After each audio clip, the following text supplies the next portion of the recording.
Well, they speak to a friend and coworker of Rick's who also worked at the bowling alley named Jeremy. And Jeremy tells police this. On June 9th, the day before Lori went missing, Rick called Jeremy at his house to ask him for a favor. He says, hey, my car ran out of gas. Could you possibly run some over to me? I am parked at a local church in Auburn. So Jeremy, being a good friend, is like, yeah, sure. He grabs an empty gas can he sees lying around behind the bowling alley, gets it filled, brings it to Rick. Rick says, hey, can I keep the empty gas can? And Jeremy tells him no. He's like, I borrowed it from the bowling alley. It doesn't belong to me. But that's not even the strangest part. Jeremy watches Rick start his car with zero troubles after this. Jeremy doesn't really think too much of it. He brings the can back to work, goes about his day, but a day or two later, he realizes, oh, that gas can that he had dropped off to Jeremy and brought back is now missing, which makes him really suspicious of Rick, especially because he knew something about Rick that not a lot of other people knew. He was in love with Lori. Okay. He'd written her a letter and had given it to her just a few days before Lori vanished. And when Jeremy asked Rick, hey, how did it go?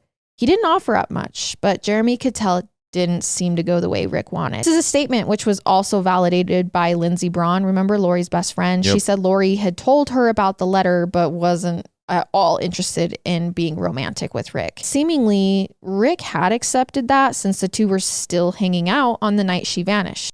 Here's what's interesting though. If you recall, Lori told Lindsey she was going to pick up some mixers and then head over to Lindsey's house right before she went missing. Mm-hmm. And Lori is found on security camera footage at Walmart shopping shortly after making that call to her friend. And even more interesting, she appears to be alone.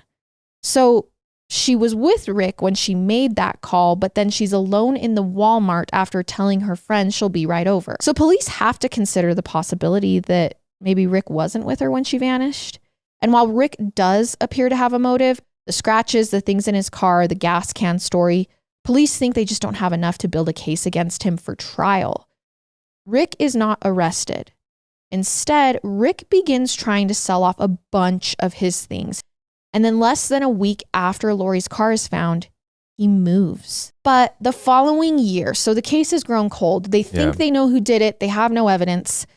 Rick's former roommate from Auburn decides to randomly go into the police station one day. He says he left behind 3 rugs when he moved out, and I think they might be of interest to you. Lo and behold, those 3 rugs were the ones